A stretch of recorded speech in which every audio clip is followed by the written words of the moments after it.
కన్యా రాశి. కన్యా రాశి వాళ్ళకి ఈ వారం అంతా కూడా దాదాపుగా మిశ్రమ ఫలితమే కనబడుతోంది. ప్రతి విషయాన్ని కూడా ఒక రకమైనటువంటి భావోద్రేకంతో నిర్ణయం తీసుకోకూడదని చెప్పవలసినటువంటి ముఖ్యమైనటువంటి గమనిక.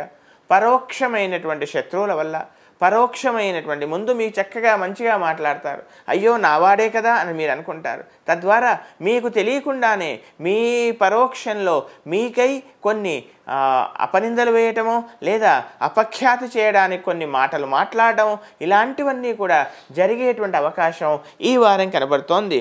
అంతేకాకుండా ముఖ్యంగా ఆర్థికపరమైనటువంటి లావాదేవీలలో ఏదో అత్యుత్సాహంతో ముందుకెళ్ళి తగుదునమ్మా అని ఎవరికో ఏదో సహాయం చేయాలని వెళితే అది కాస్త అది మీరు మీ మెడకు చుట్టుకోవటం, తద్వారా ఎవరికో ఉన్నటువంటి రుణబాధలకు మీరు సంజాయిషిగా ఉండటం, ఇవన్నీ కూడా కనపడుతున్నాయి.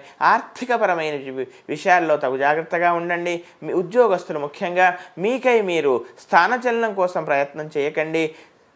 అనవసరమైనటువంటి ప్రయత్నాలు కాస్త వికటించే అవకాశం కనపడుతోంది.